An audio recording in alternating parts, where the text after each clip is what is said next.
अस्सलाम वालेकुम। आज जो टॉपिक हम डिस्कस करेंगे है इलेक्ट्रोमैग्नेटिक रेडिएशंस। ये काफ़ी ज़्यादा इंपॉर्टेंट टॉपिक है। बेशक आप एक्सरे की स्टडी कर रहे हो, बेसिक टॉपिक यही है। आप यूवी विजिबल स्पेक्ट्रोस्कोपी की स्टडी करो तो बेसिक टॉपिक यही है। आईआर की स्टडी करो तो बेसिक टॉपिक यही है। तो ये मोस्ट इंपॉर्टेंट टॉपिक है। तो कोशिश करेंगे इसके अंदर जितनी भी हमारे पास रेडिएशन होती हैं सारी रेडिएशन लिख लेंगे, इनके कहाँ कहाँ पे यूज़ हैं ये भी देख लेंगे। चलो सबसे पहली बात, हमारे पास इलेक्ट्रोमैग्नेटिक रेडिएशंस का मतलब क्या है। देखो दो वर्ड मिल के बना हुआ है वर्ड इलेक्ट्रो मैग्नेटिक। रेडिएशंस आम जुबान के अंदर शॉ को कहते हैं, रेज को कह रहे होते हैं। क्या नाम दे रहे होते हैं इसको, रेज का भी नाम दे देते हैं। अब हमारे पास ऐसी रेज होंगी जिसमें इलेक्ट्रिक प्रॉपर्टी भी होगी और मैग्नेटिक प्रॉपर्टी भी होगी। रेडिएशंस ऐसी चीज़ें हैं जिसके अंदर इलेक्ट्रिक प्रॉपर्टी भी पाई जाए, मैग्नेटिक प्रॉपर्टी भी पाई जाए। इस चीज़ को हम नाम दे रहे होते हैं इलेक्ट्रोमैग्नेटिक रेडिएशंस का। अच्छा, बाज़ दफ़ा हम ना इसको सिंपली रिप्रेजेंट कर देते हैं EMR से, तो इसका मतलब इलेक्ट्रोमैग्नेटिक रेडिएशन ही है।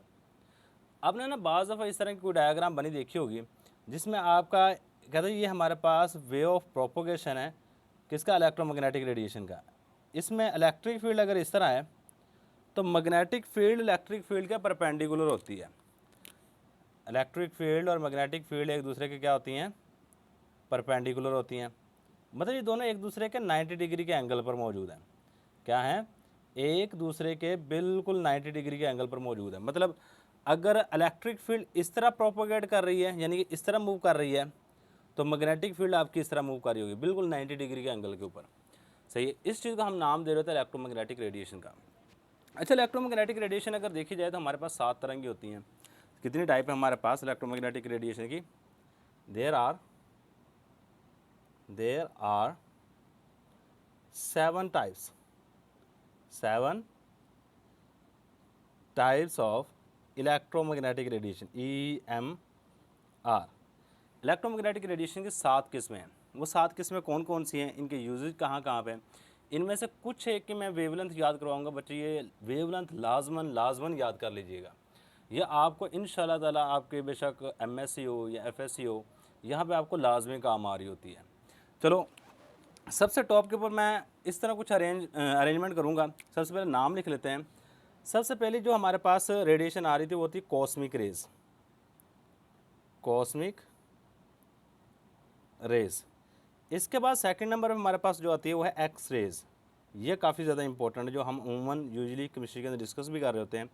इसके बाद थर्ड नंबर पे आ जाती है UV visible ultraviolet, ULTRA ultraviolet, या फिर इसको हम आसान यानी कि आसानी के लिए हम कह देते हैं UV। इसके बाद फोर्थ नंबर पर हमारे पास जो रेज मौजूद है वो है विजिबल। इससे हम वेल नोन होते हैं। विजिबल रीजन हमारे लिए आम लाइफ के अंदर काफ़ी ज़्यादा इंपॉर्टेंट है, देखने के लिए चीज़ों को देखने में मदद कर रहा होता है। पाँचवें नंबर पे मौजूद होती है इंफ्रारेड, इंफ्रारेड। इंफ्रारेड को हम आम जो एब्रीविएशन कर रहे थे वो IR से कर रहे होते हैं। इसके बाद नेक्स्ट हमारे पास आ जाती है छठे नंबर पे माइक्रोवेव, माइक्रोवेव्स। और सातवें नंबर पे जो लास्ट वाली हैं वो है रेडियो वेव्स, रेडियो वेव्स। ये 7 वेव्स हैं। अब ये कहाँ कहाँ पे यूज़ होती है, इनकी वेवलेंथ कितनी है, सही है, ये एक तरतीब है। इस तरतीब को ना लाजमी याद रख लीजिए। सबसे टॉप के ऊपर कॉस्मिक रेज हैं, फिर एक्स रेज हैं, अल्ट्रा वायलेट है, visible, infrared, microwave and radio waves. अच्छा, सबसे पहले बात कर लेते हैं हम कॉस्मिक रेज की। याद रखिए कॉस्मिक रेज को हम ट्रीटमेंट ऑफ कैंसर में इस्तेमाल कर रहे होते हैं। दीज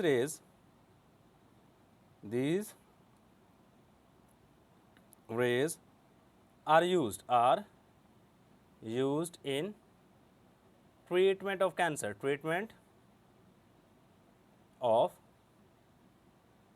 इसको कैंसर के इलाज के लिए इस्तेमाल किया जाता है पहले नंबर पे। इसके बाद सेकंड नंबर हमारे पास मौजूद हैं एक्स रेज। अच्छा, एक्स रेज का हमारे नॉर्मल ज़िंदगी में काफ़ी ज़्यादा इस्तेमाल है। अब कभी भी बून जो होती है वो फ्रैक्चर हो जाए, हड्डी आपकी फ्रैक्चर हो जाए तो वो फ़ौरन कहते हैं जाके एक्सरे करवाओ। अब जो एक्सरे करवाने जाते हैं वहाँ पे एक्स रेज़ का इस्तेमाल किया जाता है। सही है। So use to see the inside of human body, used to see the inside of human body, of human body. इंसान के अंदर वाली चीज़ों को देखने के लिए, मतलब हड्डियाँ वगैरह देखने के लिए हम एक्सरेज वगैरह का इस्तेमाल कर रहे होते हैं। इसके बाद आ जाती है हमारे पास अल्ट्रा वायलेट रेडिएशन। इसको हम फ्लोरेसेंट ट्यूब के अंदर इस्तेमाल कर रहे होते हैं, used in fluorescent tubes. Fluorescent tubes के अंदर हम इसका इस्तेमाल करते हैं। विजिबल रीजन, हम बहुत मोस्टली इस रीजन से वाकिफ़ हैं। ये वो रीजन है जो हमें कोई भी चीज़ देखने के लिए मदद कर रहा होता है। इसके अंदर मज़ीद 7 कलर होते हैं, सही, जिसको हम बेसिक क्लास में पढ़ा भी होगा, VIBGYOR। वी से violet, indigo, blue, green, yellow, orange और रेड। ये हमारे पास विजिबल रीजन के अंदर 7 कलर पाए जाते हैं और इसको हम विब गायर कहते हैं। तो ये 7 कलर पाए जाते हैं, वो सारे के सारे विजिबल रीजन में होते हैं और यही रीजन हमारे पास रिस्पॉन्सिबल होता है चीज़ों को देखने के लिए। सही है। विजिबल रीजन हमारे पास क्या होता है, make thing able to see, make thing able to see, able to see, चीज़ों को देखने के काबिल बनाता है। इसके बाद हमारे पास नेक्स्ट चीज़ आ जाती है IR। IR हमारे पास कहाँ से, इसका जो मेन काम है ना बच्चे, जब ज़मीन अल्ट्रा वायलेट रेडिएशन यानी सूर्य से आने वाली शॉओं को जज़ब करती है, जज़ब करने के बाद ज़मीन कुछ हीट रिलीज़ करती है। वो जो हीट ज़मीन रिलीज़ करती है ना, वो IR रेडिएशन होती है। वो कौन सी चीज़ होती है हमारे पास, IR radiation. Transmit heat from the sun, ये असल में ये सन से भी आ रही होती हैं। Transmit heat from the sun, from the sun, सही है। जहाँ पे भी एनर्जी आप किसी चीज़ को गर्म करते हैं ना, गर्म करने के बाद जो हीट रिलीज होती है वो असल में इंफ्रारेड रेडिएशंस होती हैं। इंफ्रारेड रेडिएशन को याद रखिएगा, हम देख नहीं सकते, मास वाई विजिबल के अलावा आप किसी भी कलर को या किसी भी रेडिएशन को नहीं देख सकते। आप एक्सरे करवाने जाते हैं, एक्सरे आपके जिस्म के अंदर से गुजर जाती हैं, ऐसी रेज होती हैं आपके जिस्म के अंदर से गुजर जाती है लेकिन आपको फील तक नहीं होती, मतलब इनको देखा नहीं जा सकता। मास वाई, मैं फिर कह रहा हूँ, मास वाई विजिबल रीजन के। इसके बाद आ जाते हैं माइक्रोवेव के ऊपर। माइक्रोवेव को हम यूज़ कर रहे होते हैं कुकिंग के लिए, रडार और टेलीफोन के लिए। Microwaves used in cooking. जो आपका माइक्रोवेव ओवन होता है ना, उसके अंदर माइक्रोवेव ही परफॉर्म कर रही होती है अपने फंक्शन, चीज़ों को गर्म करने के लिए, सही, कुकिंग के लिए। इसके अलावा रडार, यानी किसी भी चीज़ का पता लगाने के लिए, शिप का पता लगाने के लिए, हवाई जहाज़ का स्पेस के अंदर पता लगाने के लिए जो रडार इस्तेमाल किया जाता है उसके अंदर। इसके अलावा रडार का जो काम होता है ना, अमूमन जो हमारी नॉर्मल लाइफ में देखा जाए, हमारे पाकिस्तान में तो नहीं है लेकिन जो बाहर वाले कंट्रीज़ के अंदर है, वो है गाड़ी जब गुजरती है ना हाईवे से, तो उसकी स्पीड को मेजर करने के लिए इस्तेमाल किया जाता है। अगर उसकी स्पीड ज़्यादा होती है तो हम रडार से मेजर कर लेते हैं, उसको जुर्माना वगैरह किया जाता है, सही है। लेकिन हमारे पाकिस्तान के अंदर इस तरह का कोई भी सिस्टम नहीं है, रडार वगैरह का बहुत कम इस्तेमाल, किसी बड़ी सिटी के अंदर हो तो हो, वरना नॉर्मली ये रडार का इस्तेमाल नहीं किया जाता है, सही। इसके बाद हमारे पास नेक्स्ट है जी एंड टेलीफोन। एंड कुछ टेलीफोन के अंदर ये वाला काम इस्तेमाल किया जाता है, लेकिन रेडियो वेव्स यूजुअली टेलीफोन के अंदर इस्तेमाल की जाती हैं, सही है। अब रेडियो वेव को हम कहाँ पे इस्तेमाल कर रहे थे, used for the broadcast, for the broadcast. इसको ब्रॉडकास्ट में इस्तेमाल किया जाता है, of radio and TV, of radio and TV. TV और रेडियो की ब्रॉडकास्ट के लिए हम इसको इस्तेमाल कर रहे होते हैं। ये था जी हमारे पास हर एक रेज़ का यूजेज। अब रेज़ के यूजेज के अलावा जो आपने चीज़ें मेनली याद रखनी है ना बच्चे, सबसे पहली बात, एक्सरेज़ की वेवलेंथ कितनी होती है। याद रखिएगा, एक्सरेज़ की वेवलेंथ 0.1 एंगस्ट्रॉम से लेके टू 0.001 एंगस्ट्रॉम तक हो सकती है। ये वेवलेंथ याद रखिएगा, बहुत इंपॉर्टेंट चीज़ें हैं। सिर्फ 3 या 4 की वेवलेंथ याद रखनी पड़ेगी, बाकियों की आप बेशक ना याद करें, क्योंकि ये वो वेवलेंथ है जो आपके नेक्स्ट आप जो भी स्पेक्ट्रोस्कोपी पढ़ेंगे ना या एक्सरेज वाला टॉपिक पढ़ते हैं तो वहाँ पे यूज़ हो रही होती है। 0.1 एंगस्ट्रम से 0.001 एंगस्ट्रम तक एक्सरेज की वेवलेंथ है। इसके बाद हमारे पास नेक्स्ट चीज़ आ जाती है अल्ट्रा वायलेट। अल्ट्रा वायलेट की जो वेवलेंथ होती है वो होती है 100 एंगस्ट्रम से स्टार्ट होके टू 400 एंगस्ट्रम तक जाती है, 400 एंगस्ट्रम तक हमारे पास अल्ट्रा वायलेट होती है। अब 400 से आगे हमारे पास 400 से 800, 400 टू 800 नैनोमीटर तक जो वेवलेंथ होती है वो होती है विजिबल रीजन की। आगे हमारे पास इंफ्रारेड रीजन आ जाता है। 800 से लेके 800 नैनोमीटर से लेके नेक्स्ट ऑनवर्ड 800 नैनोमीटर से लेके 10⁻³ माइक्रोमीटर तक हमारे पास जो रेंज आती है वो इंफ्रारेड रेडिएशन की होती है। किसकी होती है? इंफ्रारेड रेडिएशन की। अब मैं ना यहाँ पे चंद एक चीज़ें बताने लगा हूँ, ये काफ़ी ज़्यादा इंपॉर्टेंट चीज़ें हैं। अब सिंपल सी बात याद रखिएगा, जब हम ऊपर से नीचे की तरफ आते हैं ना,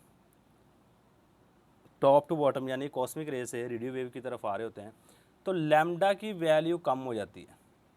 पहले नंबर पर याद रखनी है, सॉरी, लैम्डा की वैल्यू बढ़ती है। जब टॉप टू यहाँ से यहाँ पे आएंगे, कॉस्मिक रे से नीचे की तरफ आ रहे होते हैं रेडियो वेव में, तो लैम्डा की वैल्यू बढ़ रही होती है। देखो पहले हमारे पास एंगस्ट्रॉम में है, फिर नैनोमीटर में आ जाती है, फिर माइक्रोमीटर में आ जाती है, और लास्ट में यहाँ पर जाते जाते आपके मीटर में आ जाती है वैल्यूज़। सही है।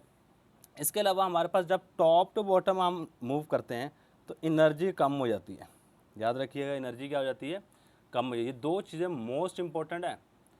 पहले नंबर पे वेवलेंथ पे क्या फ़र्क पड़ेगा? वेवलेंथ पे याद रखिएगा, जब हम टॉप टू बॉटम आ रहे होते हैं कॉस्मिक रेज की वेवलेंथ सबसे कम है और इसकी एनर्जी सबसे ज़्यादा है। अच्छा, एक रिलेशनशिप याद रखिएगा, रिलेशनशिप होता है E=hc/λ। hc/λ। h याद रखिएगा हमारे पास प्लैंक्स कांस्टेंट है, c स्पीड ऑफ लाइट है। ये दो तो ऑलमोस्ट कांस्टेंट होते हैं, सिर्फ और सिर्फ रिलेशनशिप जो होता है ना वो हमारे पास इन दो चीज़ों के दरम्यान है।